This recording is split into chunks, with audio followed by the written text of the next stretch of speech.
Halo, selamat datang di Dapur Yuli. Hari ini saya mau berbagi dengan teman-teman bagaimana saya membuat soto kudus khas Jawa Tengah di dapur rumah saya. Ini adalah soto kudus ala Dapur Yuli ya. Kalian bisa coba di rumah, enak banget. Dan jangan lama-lama, kita langsung masak aja ya.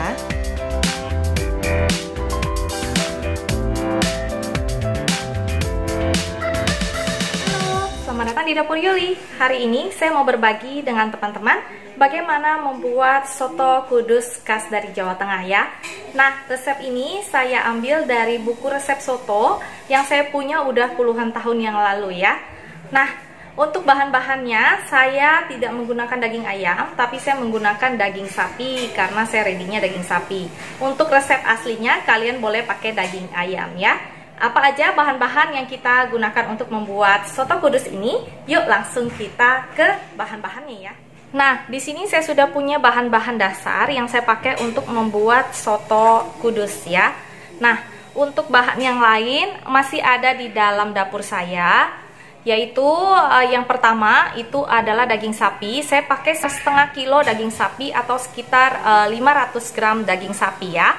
Oke. Nah, untuk bahan yang lain saya juga udah sediakan soun yang udah saya rendam dengan air hangat. Lalu saya juga sediakan telur rebus ya untuk pelengkapnya nanti ya. Nah, ini adalah bahan-bahan dasar untuk membuat kuahnya yang sedap banget. Nah, ini saya punya bumbu yang dihaluskan. Ini sekitar 2 ruas jahe, 3 cm kunyit, 7 buah kemiri yang sudah saya 12 buah bawang merah, 6 buah bawang putih. Ini nanti kita akan haluskan bersama-sama. Lalu di sini saya punya 1 sampai 2 buah serai, 5 lembar daun salam, 3 cm lengkoas saya keprek, dan 1 cm jahe yang saya keprek juga ya. Nah, di luar dari bahan ini saya juga butuh daun bawang nanti untuk pelengkapnya juga. Nanti saya juga akan pakai garam, merica, dan gula pasir ya. Oke, berikut juga untuk kuah dari soto ini saya akan mengambil sekitar 1,5 sampai 2 liter. Itu rebusan daging sapi yang sudah saya rebus tadi ya. Oke. Nah, ini aja bahan-bahan yang kita gunakan untuk bahan dasarnya. Nanti untuk bagian part video yang terakhir saya akan kasih tahu pelengkapnya ya. Oke. Nah, sampai di sini saya akan mulai. Yang pertama saya akan menghaluskan bahan yang dihaluskan ini ya. Nah, bumbunya udah saya haluskan, kita tumis dulu lalu kita masukkan ke kuah kaldunya ya. Nah, saya udah naikkan minyak goreng dan di sebelah situ saya juga udah naikkan tadi saya punya rebusan daging yang sudah saya presto di sini ya. Nah, saya akan tumis dulu bumbunya yang sudah saya haluskan tadi dengan sedikit minyak goreng ya, maksudnya dengan 2-3 sendok makan minyak goreng. Saya tumis bumbunya seperti ini. Nah, setelah bumbunya benar-benar harum sekali,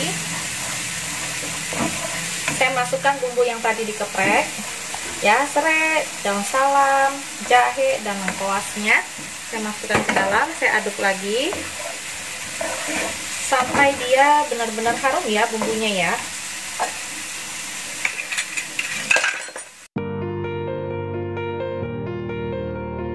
Dan sedikit sisa air bumbunya.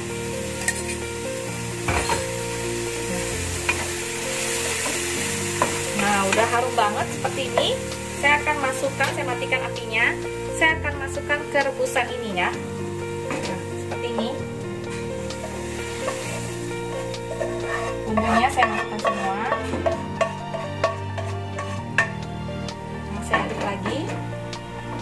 Jangan lupa bersihkan wajannya dengan rebusannya sedikit, biar semua bumbunya sayang ya. Nah, seperti ini. Kita masukkan. Nah, kita rebus dulu sampai benar-benar meresap ke daging-dagingnya ya. Garam saya akan kasih sekitar 1 dulu ya. 1-2 sendok teh. Nanti akan kita coba dulu rasanya sudah cukup atau belum garamnya. Saya kasih merica juga. Saya kasih sedikit penyedap. Lalu saya juga kasih sedikit gula pasir ya, untuk 1 sendok teh aja. Nah, ini kita kecilkan apinya supaya dia lebih meresap. Kita aduk perlahan-lahan. Nah, seperti ini. Saya juga udah sediakan telur rebus. Nah, kalau telurnya juga masukkan ke dalam sini ya. Nah, seperti ini, kita aduk terus sampai bumbunya dan dagingnya itu meresap ya.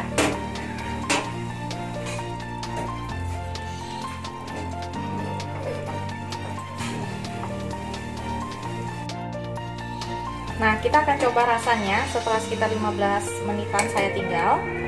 Nah, biar menyerap ke daging-dagingnya. Kalau dagingnya udah begitu lembut, kalian mau pisahkan dari kuahnya juga boleh ya.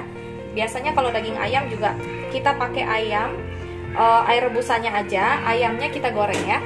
Nah, saya sudah ada telur rebus. Telur rebusnya akan saya cemplungkan juga di sini supaya telur rebusnya juga ada rasanya. Oke, kita tunggu sampai benar-benar meresap ke dagingnya, lalu kita sajikan. Nah, soto kita sudah jadi. Ini akan kita sajikan. Nah, seperti ini ya bentuknya ya. Ini dagingnya. Nah, biasanya kalau soto kudus ini kan dengan perkedel, telur sate telur biasanya, karena saya nggak bikin sate telur, jadi saya bikin telur rebus aja. Lalu biasanya juga ada sate jeroan atau sate kerang gitu ya.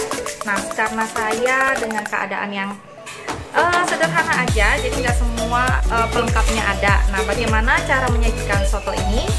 Ini dia caranya ya. Nah, kita ambil mangkok berisi nasi putih sebanyak yang kita porsi kita.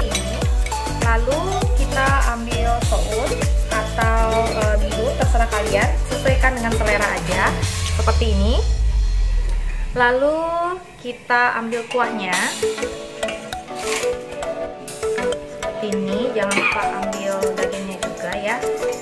Nah, seperti ini kita siram dengan kuahnya, jangan lupa.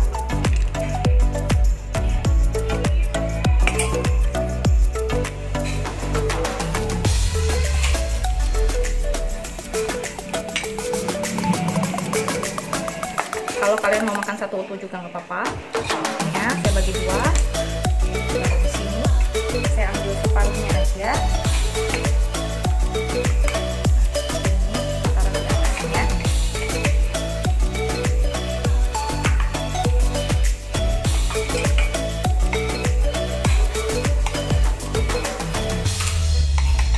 Nah, seperti ini ya. Saya udah taruh telurnya di situ. Lalu saya kasih perkedelnya. Saya udah siapin perkedel juga.